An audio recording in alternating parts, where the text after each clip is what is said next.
Okay, let's start we're wasting time.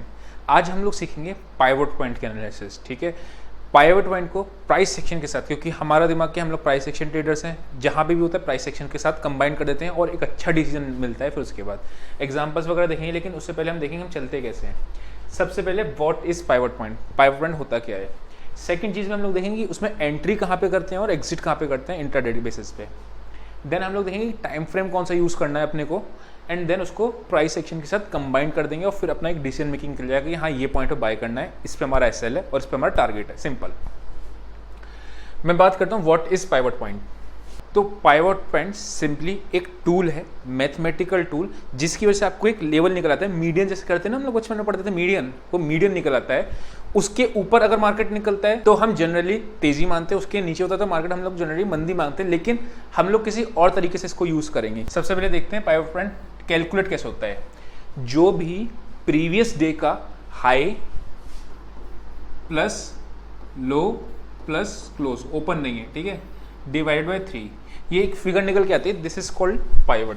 ठीक है, आपको हम लोग अभी चार्ट पे भी चलेंगे, उससे पहले देखो कुछ इस तरीके से दिखा हुआ है। ये आपकी पी की लाइन होगी जिसको बोलेंगे पी, लेट्स से 17,320 है।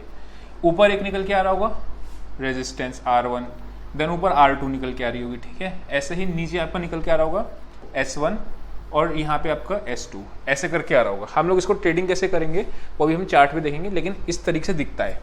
अभी R1 कैसे कैलकुलेट होता है, R2 कैसे कैलकुलेट होता है, ये S1 कैसे होता है, S2 कैसे होता है, वो हम लोग देखते हैं। फॉर्मूले की जरूरत नहीं है अपने को, ठीक है ना। आप सिंपली ये देख लो कि पाइवट वाली लाइन है और ये R1, R2, S1 और S2 ये है। ठीक है, अब एक बार हम लोग चार्ट पे चलते हैं, फिर उसको इंडिकेटर को लगाएंगे और फिर देखेंगे कैसे बनता है। तो हम लोग ये आ गए यहाँ पे चार्ट पे। अब यहाँ पे वो करना क्या है, सिंपली एक पाइवट पॉइंट ऊपर से लगाना है इंडिकेटर में जाके। यहाँ पे हम गए, इंडिकेटर्स को सर्च किया, यहाँ हमने करा पी पाइवट पॉइंट्स। ठीक है, ये स्टैंडर्ड दिख रहा होगा, ठीक है, स्टैंडर्ड वाले पे आपने क्लिक कर दिया। बेसिकली 4 तरीके के पाइवट होते हैं। ठीक है, तो सबसे पहले नंबर पे आता है आपका स्टैंडर्ड, ठीक है, देन आता है आपका वुडीज करके, ठीक है, देन आता है आपका फिबोनाची के बेस पे, ठीक है, एंड देन आता है आपका सीपीआर। बहुत सारे लोग सीपीआर यूज करते हैं, अगर आप चाहते हो कि सीपीआर का चाहिए तो मैं सीपीआर पे भी अलग से बना सकता हूँ। अभी हम लोग एक स्टैंडर्ड पाइवट की बात कर रहे हैं। इसमें करना क्या होता है, ये कैसे कैलकुलेट निकल के आया, ये आपका दिख रहा है। अगर मैं बात करूँ, ये आपकी S1 है, ये आपका 17283। मैं पर्सनली लेवल्स को भी ड्रॉ करता हूँ, लेकिन पाइवट्स पे किस तरीके से अपने को काम मिल रहा है अपने वो देखते हैं। ठीक है, ये आपका R3 आ रहा है, ये आपका R2 आ रहा है, ये R1 है और ये आपका ये प्रीवियस डे का है। ये कैसे कैलकुलेट होगा, ये पी कैसे आया होगा, प्रीवियस डे का हाई प्लस प्रीवियस डे का लो प्लस प्रीवियस डे का क्लोज डिवाइड बाय 3, उससे ये पॉइंट निकल के आ गया। ये R1 कैसे निकल के आया, ये है 2P माइनस लो। मतलब क्या होता है, जो इसे पाइवट आता है उसका 2 से मल्टीप्लाई कर दो, उसमें से लो माइनस कर दो। जरूरत नहीं है, बस हमें ये दिखना चाहिए कितना आ रहा है निकल के। ठीक है, अभी हम लोग अगर यहाँ की बात करते हैं लेटेस्ट की, तो हमारा पाइवट निकल के आ रहा है 17283। अब जनरली इंडेक्स में किस तरीके से हम लोग ट्रेडिंग कर सकते हैं, S1 के आसपास कोई भी एक 5 मिनट की कैंडल में पॉजिटिव प्राइस एक्शन बन जाए, ठीक है, वहां पे हम लोग बाइंग की साइड जाएंगे। और कोई भी एक रेजिस्टेंस, ठीक है ना, R1 दिख रहा है, ये इस रेजिस्टेंस के आसपास कोई भी नेगेटिव प्राइस एक्शन दिख जाए तो अपन लोग सेल की तरफ जाएंगे। इस तरीके से हम लोग इंडेक्स पे ट्रेडिंग करेंगे। ठीक है, 5 मिनट का चार्ट लेंगे। 5 मिनट में पॉजिटिव प्राइस एक्शन क्या होता है, कोई भी नीचे पे इस तरीके से एक W बन जाए, मतलब अगर मार्केट नीचे आया, यहाँ पे 5 मिनट में इस तरीके से ऊपर जा रहा है, तो जैसे नेकलाइन टूटती है अपन लोग बाय करते हैं। बिकॉज डायरेक्टली बाय नहीं करना, सीधे घुस जाओगे तो क्या होगा, अभी हम लोग एग्जांपल्स देखेंगे, वो आपका एसएल कट जाएगा। जैसे कि यहाँ पे है, ठीक है, ये रेजिस्टेंस 1 पे आपने डायरेक्टली अगर सेल कर दोगे तो क्या होगा, दिक्कत हो जाएगी। ठीक, सेम चीज यहाँ पे एक पॉजिटिव प्राइस एक्शन बने, बाइंग की साइड जाना है। ऊपर रेजिस्टेंस पे यहाँ पे कहीं एक नेगेटिव प्राइस एक्शन बने तो सेल की साइड जाना है। सिंपली बस इतना।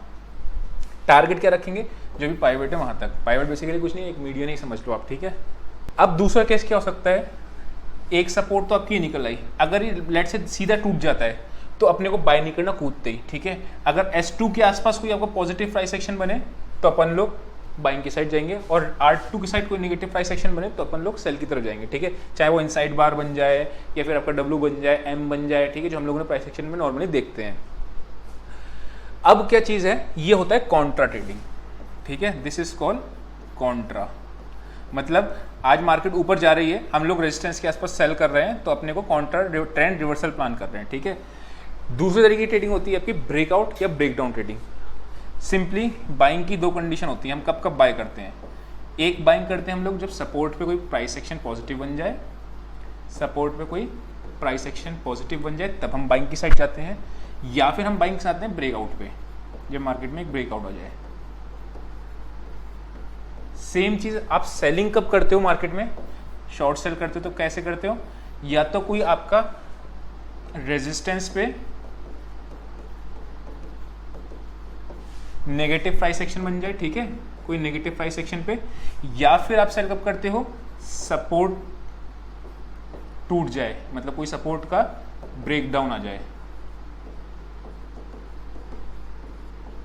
ठीक है, ये कंडीशन है। अभी हम लोगों ने कौन सी कंडीशन देखी है, सिंपली हम लोगों ने देखा है कि सपोर्ट पे प्राइस एक्शन पॉजिटिव बन जाए, यानी कि S1 पे कोई पॉजिटिव प्राइस एक्शन बन जाए या S2 पे कोई पॉजिटिव प्राइस एक्शन बन जाए तो, या फिर अपना रेजिस्टेंस पे कोई नेगेटिव प्राइस एक्शन बन जाए तो। अभी ब्रेकआउट ब्रेकडाउन का केस देखेंगे, पहले हम लोग एसएल को डिफाइन करते हैं कि एसएल कहाँ पे होगा।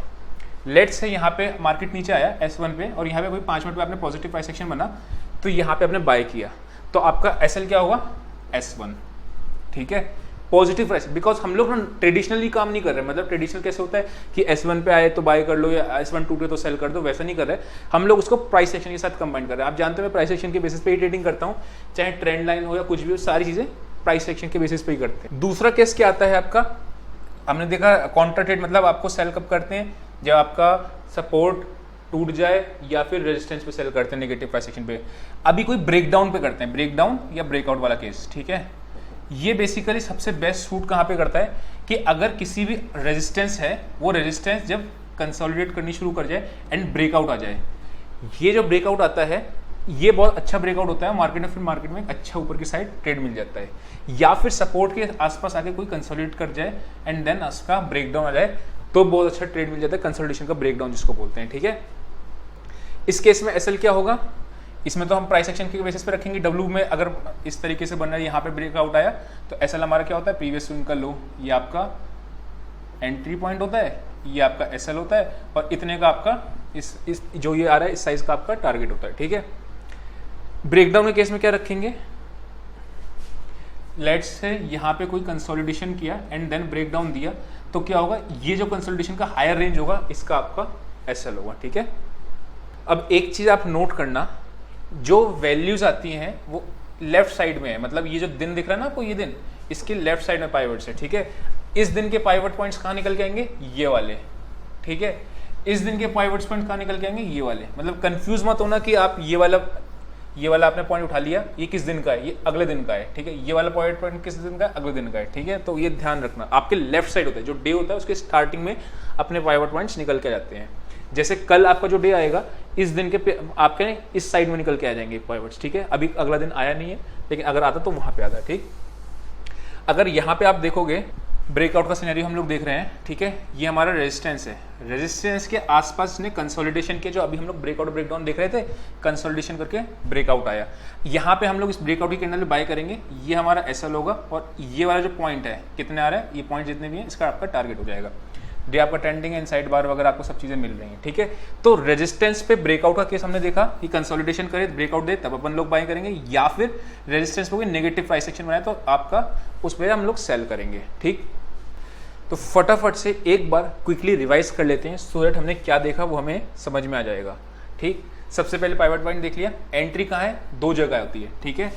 या तो आप ब्रेकआउट सेल का केस होता है, हमने सेल का केस देखा, या हमने बाय का केस देखा। बाय हमें किस कंडीशन में करना है, या तो आपका ब्रेकआउट आ जाए तब, ठीक है, या फिर हमारा ब्रेकडाउन सपोर्ट पे पॉजिटिव प्राइस एक्शन पे, ठीक है, ये हमें बाय करना है। सेल हमें कब करना है, या तो कोई ब्रेकडाउन आ जाए, किसी भी सपोर्ट का ब्रेकडाउन जिसको बोलते हैं, ठीक है, ठीक, या फिर हमें कोई रेजिस्टेंस पे नेगेटिव प्राइस एक्शन मिल जाए, ये हमारे सेल का केस है। हम ऐसा क्यों कर रहे हैं, हम लोग क्यों नॉर्मली वैसे नहीं पढ़ रहे, उसका रीजन क्या है, हम लोग प्राइस एक्शन ट्रेडर हैं, प्राइस एक्शन के हिसाब से जो काम करता है वो काम करते हैं, ठीक है। ब्रेकआउट आ जाए, ब्रेकडाउन आ जाए। टाइम फ्रेम हम कौन सा यूज करते हैं, अब ध्यान सुनना ये चीज, टाइम फ्रेम का रहेगी, इट डज नॉट मैटर कि टाइम फ्रेम आप 5 मिनट का करो या 15 मिनट का करो या 1 घंटे का करो या कितना करो, पाइवट पॉइंट्स जो निकल के आते हैं वो एक दिन के निकल के आते हैं। मतलब जो हमने देखा था ना, 17,100 कुछ था, वो एक दिन का पाइवट पॉइंट है, मतलब आज के दिन का पाइवट पॉइंट है। ये 17,128 आपका अगर R1 निकल के आया तो आज के दिन का है, तो सिर्फ मैटर नहीं करता। लेकिन हम लोग प्राइस एक्शन 5 मिनट के पे देखते हैं, जब आपका कंसोलिडेशन का ब्रेकआउट आ जाए, कंसोलिडेशन का ब्रेकडाउन आ जाए, या MW पैटर्न वगैरह बने, ठीक। तो ये होता है आपका इससे। फिर हम देन क्या करते हैं, प्राइस एक्शन के साथ कंबाइन कर देते हैं, ठीक है। हमने दोनों ही केस देखे, बाइंग के भी सेलिंग के भी। बाइंग का केस कौन सा है, ब्रेकआउट का केस, या फिर सपोर्ट पे पॉजिटिव प्राइस एक्शन। सेल का केस कौन सा है, ब्रेकडाउन हो जाए या फिर रेजिस्टेंस पे कोई नेगेटिव प्राइस एक्शन मिल जाए। याद रखना, एसएल हमेशा रखना, कोई भी सेटअप जो है वो 100% एक्यूरेट नहीं होता है। 10 में से 6 बार 7 बार अच्छा देता है। 1:1 1:2 का भी टारगेट मिलता है। सम टाइम ब्रेकआउट ब्रेकडाउन में 1:3 भी मिल जाता है। आज के लिए इतना ही। अगर आप चाहते हो कि सीपीआर पे भी चाहिए किसी तरह का, तो आप मेरे को कमेंट में बता देना कि सीपीआर चाहिए, तो फिर सीपीआर का भी बैक टेस्ट करके देखेंगे। आज के लिए इतना ही। See you next video. Till then bye bye.